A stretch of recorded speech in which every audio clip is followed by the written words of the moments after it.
Olá, boa noite. Muitos bem-vindos ao primeiro episódio aqui do Além do Pitch, que é uma iniciativa que eu estou construindo justamente um espaço para conversar sobre inovação, internacionalização, novos negócios e negócios no geral, em que eu trago C-levels, diretores, gestores e outros especialistas sobre o tema de inovação, relações internacionais, e outros. E hoje eu tenho a felicidade aqui de estrear esse programa com uma amiga, também com a minha mentora, posso falar assim, a Paula Matos, que é especialista em negócios e parcerias internacionais. A gente vai ter hoje uma conversa sobre inovação, relações internacionais e sobre como as culturas moldam a forma como negociamos, tomamos decisões, também construímos inovação em escala global. A minha ideia aqui nessas conversas é também basear as entrevistas um pouco em livros e outras mídias que influenciam também o nosso trabalho. E justamente nesse processo e nessa conversa, eu quis trazer de base um livro chamado The Culture Map, da Erin Meyer, um livro que a Paula me indicou e que eu também passo aqui indicação para vocês. Mas sem mais delongas, eu queria passar aqui a palavra para a Paula. Já também com uma pergunta, eu queria entender dela se, na sua visão, o que mais pesa na hora de fomentar a inovação em ambientes internacionais? A estrutura da organização ou a cultura que a sustenta? E como você vê o papel das equipes multiculturais nesse processo? Obrigado de novo pela participação, Paulo.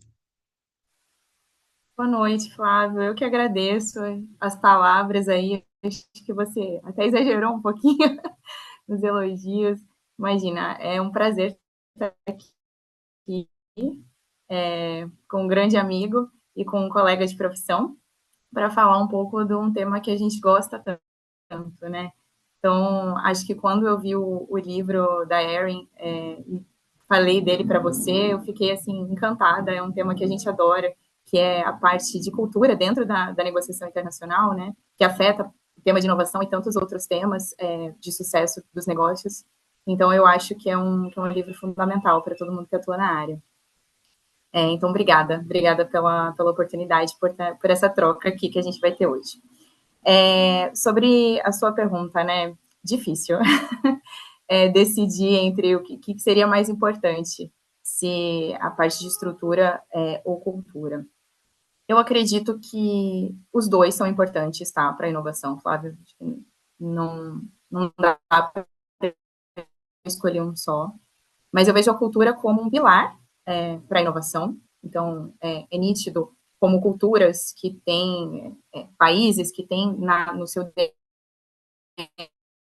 DNA, na sua cultura, a inovação prosperam mais, mas eu acho que a estrutura é o que possibilita a inovação girar, vamos dizer assim. Né? Então, até trazendo já alguns exemplos aqui, então, o ecossistema de inovação de Israel, por exemplo, né, que nós dois conhecemos bem, então, foi Israel precisou ser um país inovador por conta de todas as suas condições de adversidade, sejam geopolíticas ou até naturais, né, por ser um clima desértico. Então, ao longo de toda a sua história, criou ali uma cultura de inovação natural, enquanto que outras culturas com as quais eu tive contato, como Coreia, por exemplo, tem no seu DNA um foco maior na excelência do que na novidade, do que na criatividade. Não que não seja uma cultura criativa, mas você vê até nas startups esse perfil muito mais voltado a produzir com excelência, a fazer o básico bem feito, muitas vezes, do que inovar demais, né? Então, eu acho que um não caminha sem o outro. Então, a cultura sendo como pilar e a estrutura, que normalmente vem ali de programas de governo, parcerias entre governo e academia, aí cada cultura, cada ecossistema vai ter sua estrutura para fomentar a inovação, é o que faz girar de fato.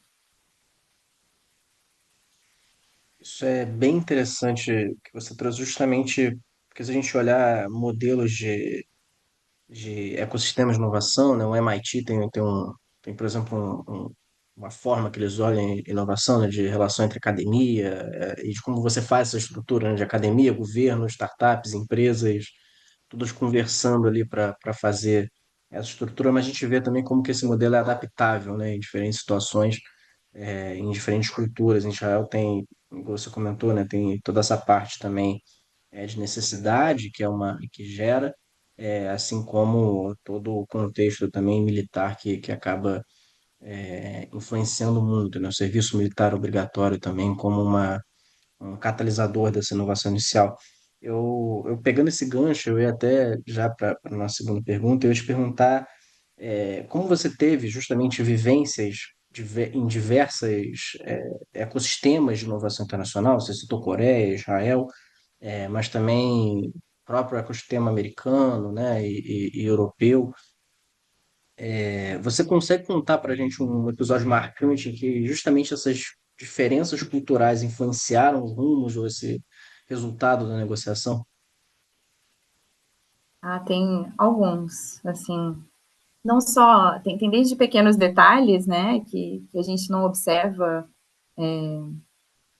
de cara, né, num contexto internacional. Às vezes a gente vai, uma empresa quando quer se internacionalizar, vai para o mercado internacional de alguma forma, acha que basta falar inglês, né? Falo inglês, então estou preparado aí para internacionalizar. E não é assim, né? O viés da cultura é muito importante, das equipes multiculturais. Então, eu acho que no meu período ali trabalhando para o governo da Coreia, acho que foi a experiência mais marcante, né? Por ser, eu acho que a cultura mais diferente da cultura brasileira com que eu tive que atuar na intermediação. Então, às vezes a gente vê a cultura asiática como muito próxima, né? Mas ali, por exemplo, um caso mais prático, o objetivo ali do trabalho era fomentar negócios, né? Só que o pilar básico aqui no Brasil, de quem quer fazer negócio, é que você precisa vender o seu produto, né? Já na cultura coreana, o comprador precisa provar por que ele quer comprar o seu produto. Então, ele não tem que tentar vender, você que tem que convencer do porquê que eu tenho que vender para você. Então, só isso já não parte do zero, né? Parte do negativo, parte em direções contrárias ali. E a gente que atua na área de fomento de negócios, eu precisava gerar negócios, eu precisava que as empresas brasileiras se interessassem pelo mercado sul-coreano, mas o mercado sul-coreano queria que a gente mostrasse que precisava comprar. Então, isso é um grande dificultador. Outras situações práticas, tem uma situação que aconteceu comigo essa semana, na verdade, eu acho que eu até te mandei uma mensagem no dia, foi muito curioso, eu estava falando com uma empresa americana, mas ainda com prática, eu esqueci que era uma empresa americana, o cara falava português, e ele me mandou um e-mail e eu não tinha resposta ainda, precisava de aprovações internas de outras equipes, de equipe técnica aqui dentro da empresa, e eu demorei um pouco no retorno, simplesmente porque eu ainda não queria mandar um e-mail sem a resposta correta. E aí ele me mandou um e-mail depois de 2 dias sem retorno meu, perguntando se ele tinha me feito alguma coisa, se ele tinha agido errado de alguma forma, do porquê que eu não respondia a ele. E aí eu lembrei mais uma vez que a Erin fala um caso muito parecido no livro, né? Ela cita esse exemplo de que para a cultura americana e outras culturas assim mais formais, mais rígidas nos negócios, você precisa responder um e-mail, nem que seja para dizer não tenho a sua resposta, te respondo em breve, te respondo em 2 semanas, mas nunca deixar sem resposta. Né? Então, eu acho que esses casos são muito emblemáticos de o que é visto como rude numa cultura e o que é extremamente natural em outra. Trazendo aqui um terceiro exemplo para fechar, Brasil e Israel ou outras culturas, né? O brasileiro, ele interrompe muito, né? Então, quanto mais interessante está o assunto, mais a gente está discutindo, eu quero interagir com você, interrompo o que você está falando com uma pergunta, e isso mostra interesse. Na maioria das outras culturas, isso é visto como extremamente rude, né? Uma extrema falta de educação aí. E aí vem a importância, mais uma vez, da gente olhar, não olhar cultura internacional, ou olhar outra cultura, mesmo que em negócio, sobre o nosso viés, sobre a nossa própria cultura, mas tentar fazer isso de uma forma mais neutra. super interessante e justamente com base nessas experiências, como é que, como você vê e quais são os principais erros que você vê os líderes cometendo ao negociar com culturas diferentes? Você comentou bem rapidamente sobre essa questão da pessoa achar que falar inglês já é o suficiente, e a gente percebe que não. E dentro disso, o que você aprendeu que mais te ajudou a navegar nessas situações? Bom, acho que são dois erros fundamentais, assim, quando que os líderes, não só os líderes, mas a instituição como um todo erra na, no momento de atuar de forma internacional. Primeiro é achar que o idioma é o que resolve, então preparar ali, garantir que a equipe tenha o idioma, seja o inglês, o espanhol ou qualquer que seja o idioma, e que isso vai resolver as barreiras culturais. E o segundo é outro que eu citei, que é enxergar enxergar a negociação com outro, a interação com outro sobre o seu viés cultural, né? Então, tem uma frase de um executivo da Google que fala que culturas moldam pessoas e são as pessoas que fazem negócio, né? Então, moldam os negócios. Então, não tem como separar a cultura, por mais que você seja neutro, um negociante neutro, você vai para uma mesa de reunião, seja com fornecedor, com o seu próprio time, com pares, você vai levando sua bagagem cultural. Não tem como. E sua bagagem cultural, mesmo que a gente não note, tem uma boa parte ali da cultura do país. Então, não julgar uma atitude na mesa de negociação do outro como errada, porque você vai estar sempre vendo sobre a sua ótica. E o que você está fazendo para ele, como eu falei, para a gente no Brasil, interromper é um sinal super positivo. Em outras culturas, isso é extremamente rude. Então, do mesmo jeito que você está enxergando como negativo, o que o outro está fazendo, ele pode estar enxergando como negativo algo que você está fazendo, né? Então, acho que o importante para esses líderes, principalmente líderes de equipes multiculturais, né?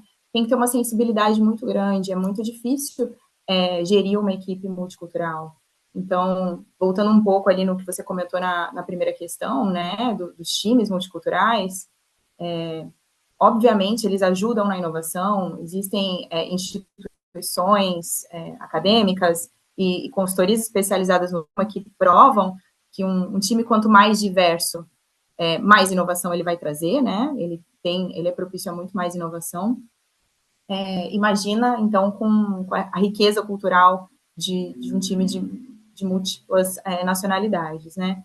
Mas eu acho que não adianta a gente colocar numa mesma sala ali para discussão brasileiros, indianos, japoneses e noruegueses e jogar eles num brainstorming e achar que isso vai trazer inovação na empresa, né? Eu acho que isso precisa ser bem conduzido pela liderança, ao mesmo tempo que um time multicultural traz bastante diversidade, também é provado que são times que são muito mais lentos na tomada de decisão, por exemplo, porque precisa dessa gestão bem assertiva das múltiplas culturas, né?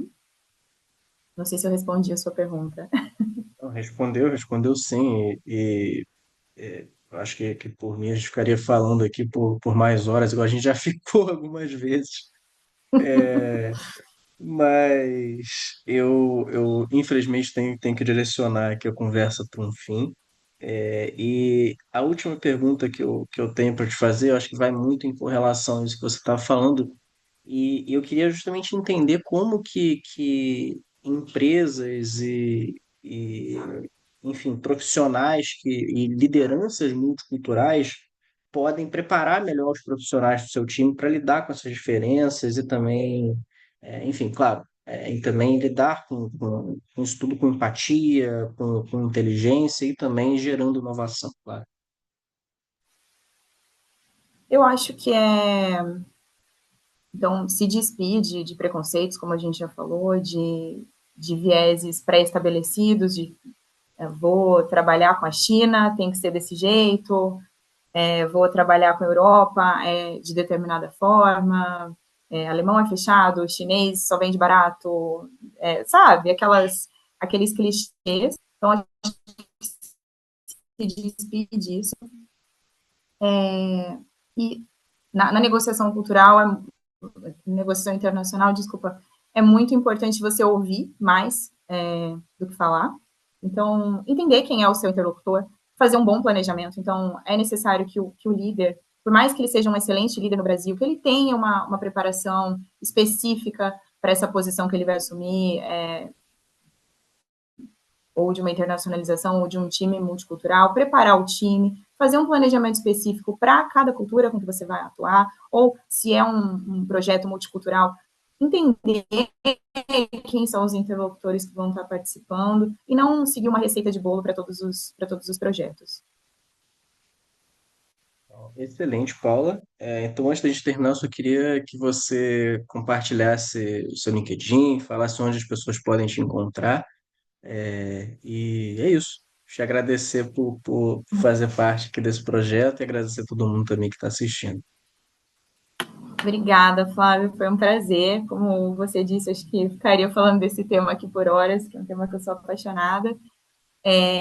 Meu LinkedIn é Paula Matos, bem fácil lá de achar. Adoro escrever lá sobre esse tema, então, se você gosta desse tema, me procura lá, vamos trocar uma ideia, vamos conversar mais, que vai ser um prazer. Obrigado, Paula. Obrigado, pessoal.